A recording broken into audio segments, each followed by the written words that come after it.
Melinda Haag wants to continue to prosecute medical cannabis, so that's not. I think it's just the old ranks dying off, because after 38 states have legalized medical cannabis, that's a 2/3 majority, which automatically legalizes it anyway, even if, whether we go state by state or whether we do it. There's several ways of doing it. What we've got here is stop and frisk was just canceled out by Ed Lee. He said no more stop and frisk for San Francisco. We're just too progressive for that. So that was the news a couple days ago. No more stop and frisk.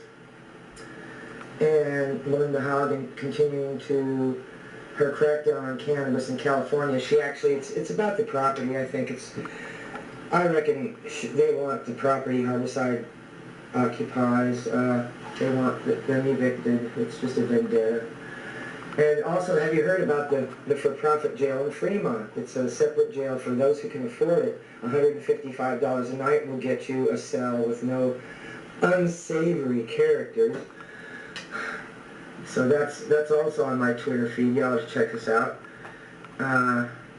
Also, the Department of Justice, when they announced their guidance, how they were going to handle disparities, I have tweeted that. Now, that turned out to be a lot better than I expected, so that surprised me. Now, whether, I haven't seen anybody get released yet, but there's a lot of pushback against it. You can bet on that. And autistic children might be helped by medical cannabis. That's a good thing. We're finding out that it helps people of all ages. It's the least risky substance for driving and could even make you a safer driver depending on the strain.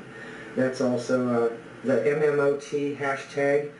That article can be found on my Twitter feed as well. So I've got all these articles I'm tweeting, so if you'd like, you can read them and retweet them. The chemicals in cannabis can block the activity of a cancer-causing enzyme commonly found in cigarette smoke. So that is one of the reasons why maybe people who smoke cannabis and tobacco don't get as much lung cancer. Maybe it's based on those studies. And cannabis also has been linked to better brain function. It's non-narcotic and non-addictive, but we knew that. Better brain function. So, and we had Ross Mercarini might be coming up on a future show. He was also on our pre-recorded show, Axis of Love, which appears every Wednesday evening, 10 p.m., channel 29, Axis of Love. It's a show that I really enjoy making. It's pre-recorded. There's last month I covered the surveillance program, and this month it's about cannabis and the laws. And we have a caller. Hello, caller. You're on the air with SFLiberalBuzzE. Thank you for Good afternoon. I want to let you know, my name is Tom calling from San Francisco. Your number's not listed on the screen there, just want to let you know. And you were speaking about prisons. What can you tell me about the profits made? Is it true they have private prisons, not private prisons, but private companies that have private prisons that the state rents for inmates? What can you tell me about that? Do you know anything? The private prisons that rent space for it, I'm sure it's taking place. Yeah, there's prisons in California that are privately owned that facilitate state inmates, and so that's a big profit-making. Inmates are big profit-making margin for these private prisons in the state of California. And I know a little of it. I wanted to know more. Yes, go to my Twitter feed, Denise Dorey, and let me scroll down. I'm on it right now. Okay, your call line just came on. Yes, I fixed it, but it's got the wrong date still. So it's a little. The system's from 1997. I'm trying to, do the best I can with it. Okay, well, thank you very much. I will allow another caller join the show. Well, that was great. That sounds like somebody I know. It probably wasn't. I posted on Facebook. I have a Facebook account, Denise Dorey, and my Twitter account is also Denise Dorey, and my hashtag is SFLiberalBuzzE for this show. So we like to police the so-called liberals who might not be liberal enough. I think that we've taken enough policing from conservatives that just have a, let's say, a profitable agenda, and it's not our profit. So we've been talking. I mean, you have to live in a cave not to know about that. So let's get back to the Twitter feed. We've got the Hemp Initiative.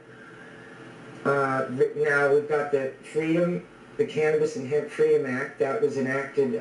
That's a ballot initiative. So there's 2 ballot initiatives I know about there for California to be able to grow hemp. Oh, we've got another caller.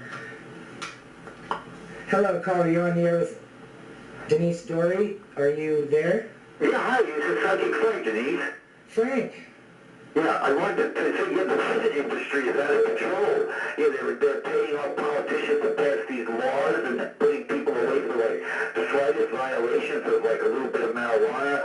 I mean, this is a number 1 lawsuit on Psychic Frank. We were talking about that. It's a whole industry. Yeah, it's like, they make them slaves, work for them. They're making them, it's just a whole racket. It's a whole big racket, the whole prison industry. Well, the laws are written by profiteers, and to fill up the jails, fill up their jails that they're also profiting. Yeah. Okay, well, let's call in. Good show. I'm enjoying it. Yeah, I'm glad that guy called and told you, because now it looks better. Denise, you had the wrong thing going on, but now you fixed it. Yeah, I'm like one of those guys you see on the street that has a harmonica in their mouth, and they're pounding the drum with their foot, and they got a saxophone hanging out of their Okay, I'll let somebody else call in. Okay, I'll talk to you later. Cheers. All right. Well, that was great. I like to hear from Frank. His shows every other Thursday will be next Thursday at 5 p.m., not 6, on this channel, and the same phone number. He actually sorted out a lot of my, I had a little black spot in my aura, and he sorted it out. He just puts his hands like that, and I had it photographed again, and the black spot's gone. And he said it had to do with, bad, maybe relationships that weren't quite suitable for health and well-being. So, but that's okay. It was part of it. I learned a lot from those things, and he just sorts everything out. He used to be called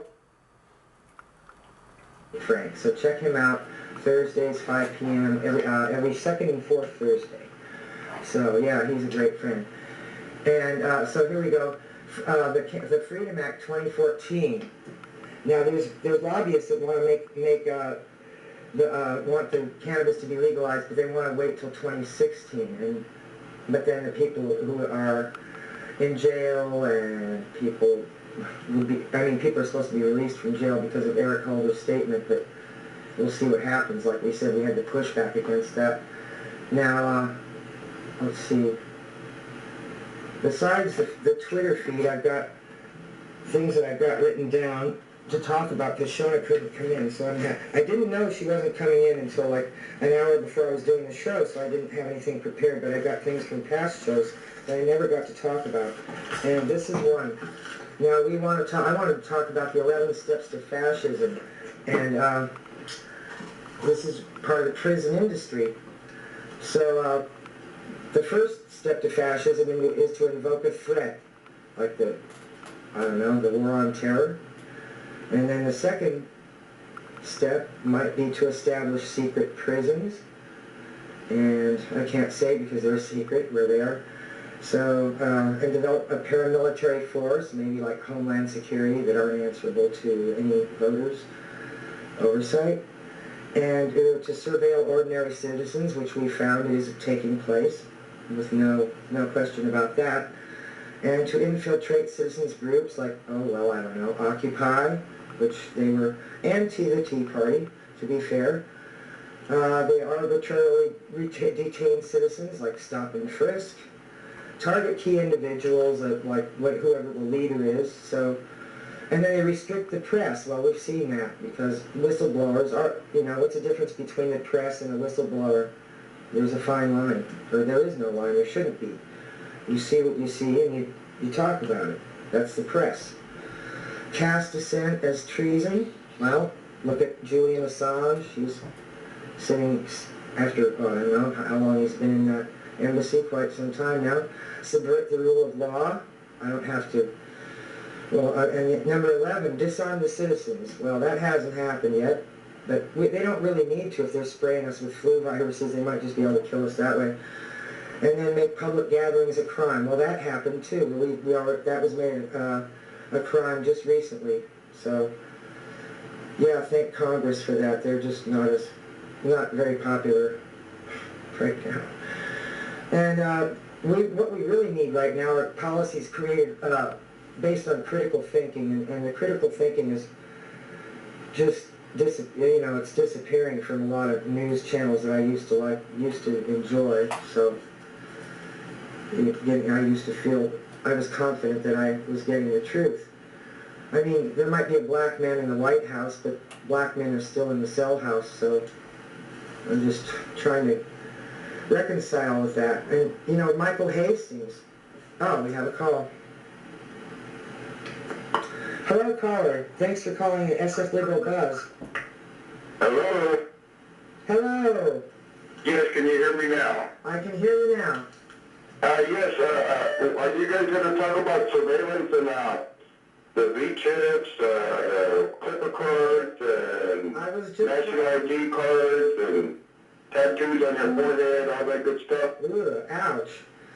That's thin skin up there. Yeah, I suppose Well, I thought maybe you should let the public know that their clipper cards, they can be scanned by the unit people. They can tell who's on the bus by name and address, credit card number, all that, by merely scanning the bus. So that's going to be a feature for the new ID chip, whatever. So the NSA, the government, wants to be able to point their machines into a crowd and identify everyone, which is, I don't know, which could be used by the wrong people for wrong purposes. Could you imagine that technology at the hands of Saddam Hussein or Adolf Hitler or Dick Cheney? God, could you imagine that? No, yeah, I'm sure they've been using it. Yeah, so anyway, I thought maybe you should talk about that all these minor systems, or you could consider them John the Baptist's predecessors to the big beast chip. So they're trying out their technology. They're prototypes to the big beast chip. It's a matrix.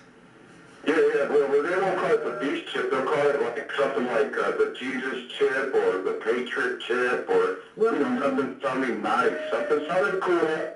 And I'm pretty sure when they put the chips on people, they'll give them freedom of choice of what kind of icon they could have. They could have a little flag, maybe a Native American thing on there, or a portrait of Jesus, or maybe some little puppies or kittens or stuff like that. Make it all look cute. All right, Denise, take care. I gotta go. Cheers. Goodbye. Wow, that was nice. Well, San Francisco jail has the lowest population per capita in California. Our dear Sheriff Ross Mercarini is not afraid to try compassionate policy based on critical thinking, which is why I really approve of his job as a sheriff, and he's a good successor to Hennessy. He's been a long-time friend of the compassionate community, and he helped save public access, and he helped start the Green Party back before I even knew him, when he was a freshman supervisor. So I'm very happy to have his acquaintance. And so with these steps to fascism that I just named, Ross Mercarini might be an ally to combat that in San Francisco. He's a sheriff that has come through for the community time and time again. Now I wanted to mention Michael Hastings. Michael Hastings was a journalist for Rolling Stone who exposed General McChrystal's wrongdoings. And I think there was sort of a vendetta against him, and so his Mercedes was hacked into. It was going, I don't know, the speedometer was buried and the motor fell out of the car after he hit the tree. The motor kept going, so it must have been, they could have hacked his car. So that's pretty scary. And now iPhones, or smartphones, can be shut off when you actually are near a protest, so you can't film the cops you can't take videos of the cops while they're doing what they're doing. So that's scary. So how long much longer do I have to be scared? Okay, 3 more minutes on the air and the rest of my life we're going. And you know, Bell's Points and Authorities, it used to be on searches and seizures. It's a book that defense attorneys use. It's a white book, and it's used to help people get out of search and seizure cases. Well, that book went from about a 150-page book with a glued spine to maybe a 16-page pamphlet with a staple. That's just a canary in the coal mine. That book, it tells how our rights are disappearing. So we don't have the right even to assembly anymore. That disappeared last week or last month. I didn't need Snowden to tell me my phone, we were under surveillance, and our phones are being tapped. And, also I believe prisoners should vote. They should be part of the process, because if they're not, it's just, democracy doesn't work, so. Hey, you're on SFLiberalBuzzE. Good afternoon. This is Tom from San Francisco, and you do know me, Tom Bernheim. I can't hear you too well on the TV. I'm turning it down. I want to disagree with your previous caller. Just shows the diversity of the San Francisco. But anyway, the scanner that the transit patrol used to check transfers and credit cards, you have to use directly on the card. They don't like scan you or scan the bus. So I'm going to leave you with this video. It shows police brutality in 19...